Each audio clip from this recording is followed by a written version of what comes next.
docencia, soy profesor y creo que hoy está presente un discurso sobre la educación, manejando una supuesta crisis educativa, cuando en realidad a mí me parece que la educación de a poco se va cambiando. Ahora necesitamos eso que decía el Boca, ¿no?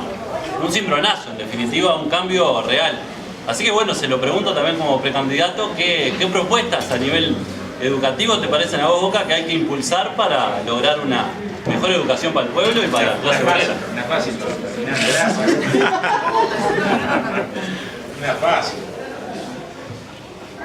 Sean los orientales tan ilustrados como Baguín. Algunos problemas de la educación son del capitalismo, no de la educación. Son de la desigualdad. Pues se reflejan en la educación el dato de quién no llega, quién no puede, quién no goza, por qué él se educa de otra manera.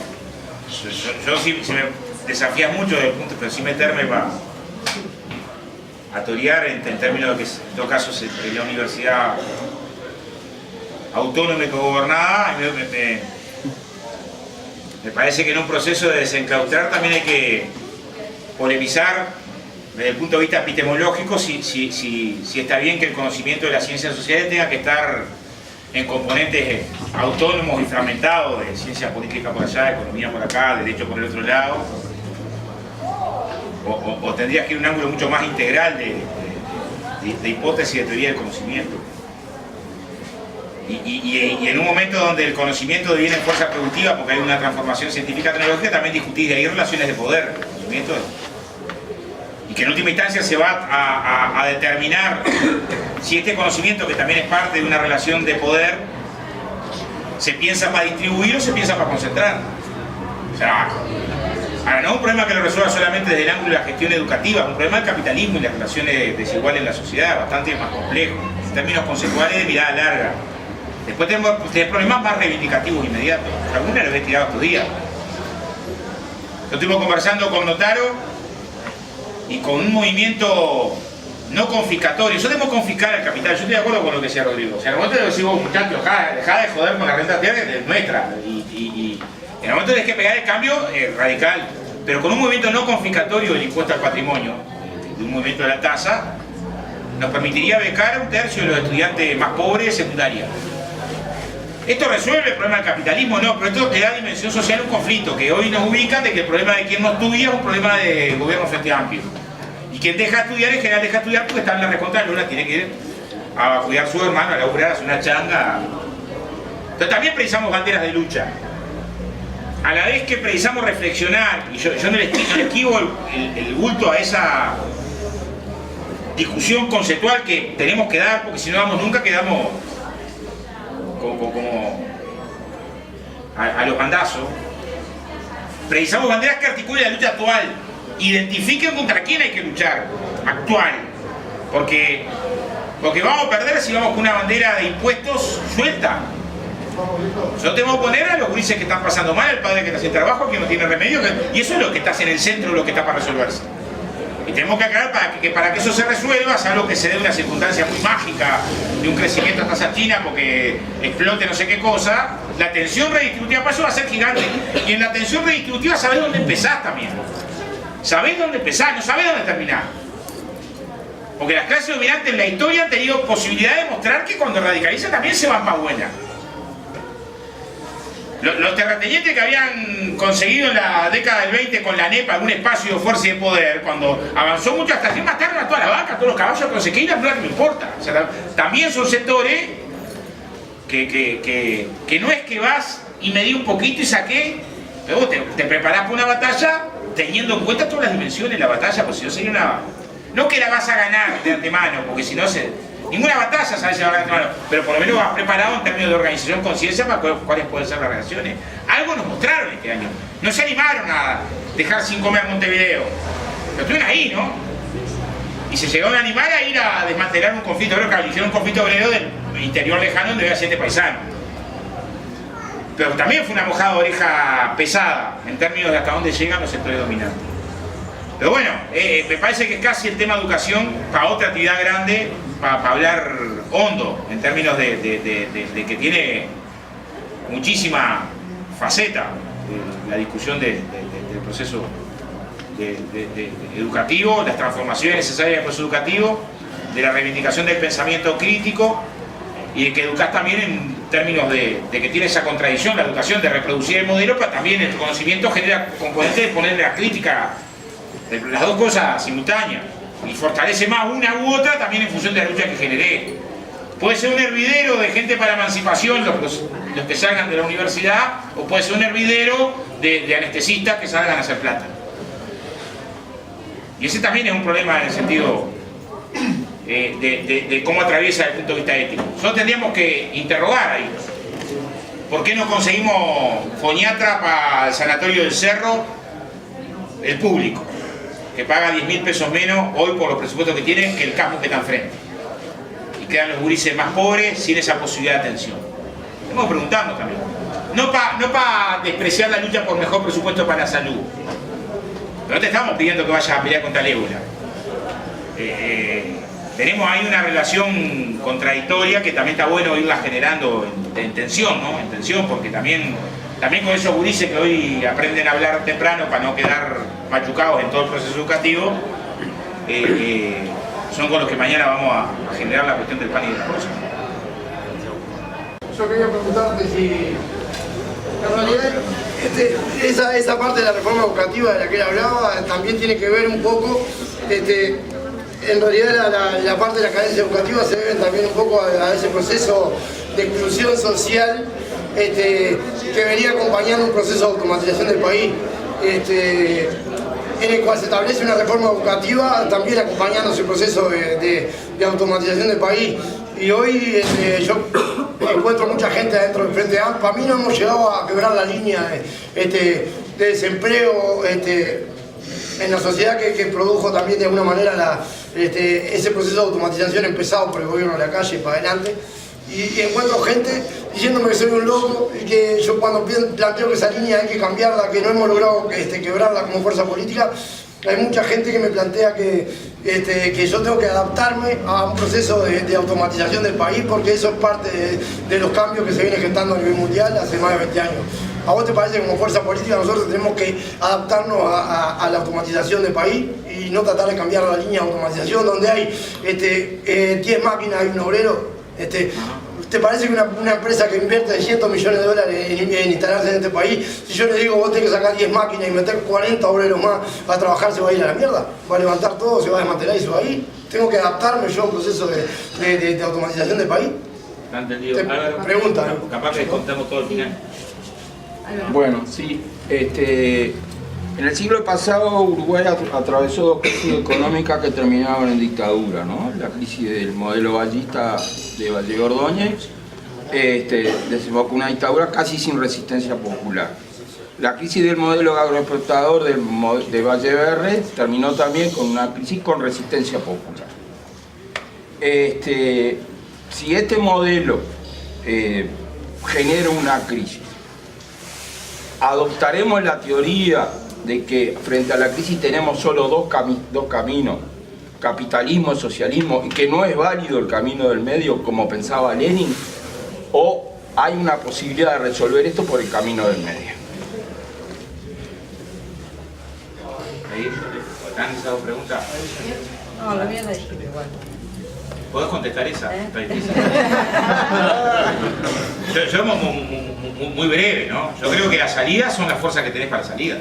No es a priori hoy, ¿no? O sea, en la crisis del 2002, nosotros teníamos creo que 300 afiliados, movilizamos en 5 paros a 20, ¿no? Y teníamos en las asambleas, no podíamos entrar a la mayoría de las obras porque nos corrían como perros, ¿no? ¿Qué condiciones de salida tuvimos en términos sociales y sindicales? ¿No? Llegamos, me acuerdo, a hacer una asamblea de 300 trabajadores, 240 desocupados. Y los pocos que fueron ocupados casi que no los miraran porque los iban a echar al otro día en medio de una represión. O sea, la crisis objetivamente había salidas por una salida emancipadora. A las fuerzas sociales, de muchas acciones que eran de una fragilidad gigantesca y de un temor que... Después están los factores subjetivos de organización de conciencia que te pueden permitir un salto para adelante, te pueden permitir... O sea, el trabajo es para salir por una salida emancipadora, sí, no por si el camino del medio. Claro, es construir la fuerza que te permita, pero si tenés la fuerza que te permita, pues yo quedas una secta que va para la golpiza. O sea, siempre el factor último último que determina. A ver, ¿no tendríamos que hacer una huelga en el medio rural hoy con que se retiran los consejos salarios los patrones? Sí, pero en un paro en el medio rural hoy no para nadie también y nos da mucho dolor. Y ¿se entiende? O sea, objetivamente, la salida de la Asociación Rural de no tendría que generar que... Bueno, tendría que generar, pero hoy todavía no tenemos la fuerza. Y en muchísimos lugares, los lugares que tenemos la fuerza, alguna cosa hicimos. Pero en la mayoría no tenemos nada. Y casi que estamos muy solos en esos 150.000 tipos que lo vamos a precisar para cualquier proyecto de transformación. Entonces, no se puede contestar solo desde la abstracción. Sería deseable, sería deseable que tuviéramos la fuerza para ir por eso. Eso es lo que yo quería decir. Ajá. Lo del cambio tecnológico no es en contra nuestro, es a favor nuestro el cambio tecnológico. Papá, yo la otra vez en el centro estudiante en el Congreso de Relaciones Laborales, que está este debate. ¿Ahí cuándo nos vamos a morir? Vamos a generar 3.500 millones de puestos de trabajo, trabajemos 4 horas, ¿no? Y de golpe generamos 3.500 millones de vacantes. El problema es que nos hacen pensar el cambio tecnológico solo al servicio del capital. Entonces, la circunstancia de la revolución científica tecnológica, cada vez que te la nombran, dicen se van a perder tantos empleos. ¿Por qué? ¿No? ¿Por qué no el cambio tecnológico al servicio de la humanidad? ¡No! ¡Loco! No, pero lo que estoy diciendo es que en nuestra cabeza, es decir, no vamos a la táctica ludismo a prender fuego la máquina. No, yo no quiero volver a la Rondana, conocí la Rondana y los baldes de lata en la construcción, no quiero volver a esa circunstancia de trabajo. ¿No? El problema es cómo generar. Nosotros pegamos un empujón, en el 2008 bajamos de 48 a 44. Y tenemos establecido bajar a las 40 como podamos a las piñas. Va a ser a las piñas, ¿no? Va a ser a las piñas. Ahora, ¿va a ser cuándo? Y va a ser cuando va generando la fuerza para que esa sea parte de la discusión en la que digamos, si hay un ajuste, el ajuste será que distribuimos el trabajo que tenemos entre los que hay. Ahora, distribuir el trabajo que tenemos entre lo que hay también es un problema de comprensión, de que si en vez de 65 horas, como algunos quieren hacer, 88, y nos pasa en todos lados. Hasta los docentes nos pasa que a veces tenemos, y no hay que pelear con los docentes que tenemos acá, que se enloquecen. Si vos mirá, si vamos a una forma de organización más ética también, donde no quiero que uno esté hecho mierda. Y esa es una discusión política e ideológica también. También construimos esa sensibilidad, también eso es resistir. Está claro que solo resistiendo desde la postura ética, sin la mirada económica de la transformación material, hará buena poesía, pero no hará revolución. También sin este componente ideológico, no alcanza solamente con las medidas organizativas, si después tenés que la gente no entiende, como hoy no entiende las políticas sociales y mucha gente las desprecia. O la inmigración, hay gente que la inmigración se desprecia, la inmigración del pobre, ¿no? Yo estoy agobiado, si viene Griezmann queremos que te viva al lado mío y saque una selfie. Ahora el centroamericano pobre con huiza y mujer, ese no, ese es horrible, porque también tenemos ese corte que dice Boaventura de la lógica de colonialismo, otros son. Entonces, hay parte del debate que la idea, el cambio tecnológico sí, es más, tenemos que apropiarnos del cambio tecnológico, ese es nuestro. Ese es el problema, que no supimos... Bueno, pero está, también es un cambio de época ese, ¿no? O sea, si no es la revolución, pegan el palo las masas apropiándose del cambio tecnológico y dirigiéndolo, ¿no? Pegan el palo. Cuando se propuso la automatización acá en el país, fue una oleada de pérdida de fuentes de trabajo histórica, en los 90, vos lo sabés. Y el 98 fue el año con más índice de consumo en la historia del Uruguay y el índice de desempleo más alto también.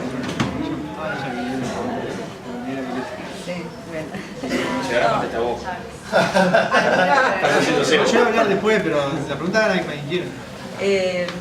No, yo iba a apuntar un poco más al tema de qué estamos haciendo, me incluyo, como obreros, ¿no? Para contrarrestar lo que viene haciendo la derecha en cuanto a pérdida de trabajo, en cuanto a presión. Se ha sabido que hay muchas empresas que han ido con comodato, bueno, los despidos, los autoconvocados, ni que hablar. ¿Qué se hace como obrero para unificar la lucha del obrero mismo cuando vemos un montón de gente que supo escalar un poco en cuanto a una posición social, ¿no? Después del domingo tétrico y bueno, y de unos gobiernos progresistas que nos han favorecido, pero que a la vez ahora ven que pierden y como decía el Boca hace un rato, lo primero que hacemos es echarle la culpa al gobierno, ¿no? O sea, voy a punto a esto que decías vos, ¿no? ¿Qué autocrítica nos hacemos para ver qué estamos haciendo mal, ¿no? Y no ver lo que se ha construido, porque ya empezamos a perder. No sé si me explico. ¿Qué reflexión como clase obrera nos tenemos que plantear para no volver a caer en lo mismo de un gobierno de derecha? Porque es eso, sabemos que si gana la derecha nos va a ir igual o peor que los argentinos.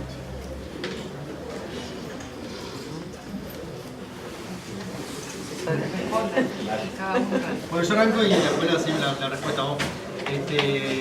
Yo creo, compañera, y esto es polémico obviamente, por lo lugar que estamos, que el problema no es la derecha.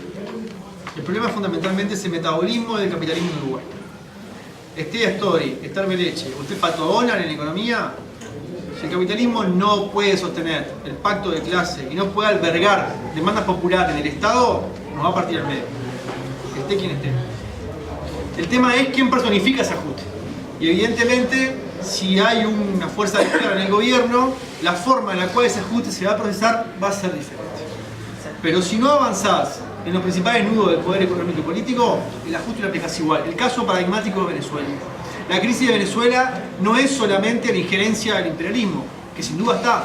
La crisis de Venezuela es el desfondamiento del capitalismo venezolano, que el chavismo no pudo transformar. Yo no voy a juzgar por qué no pudo. No pudo porque si avanza entra la guerra civil aparte en Venezuela, directamente.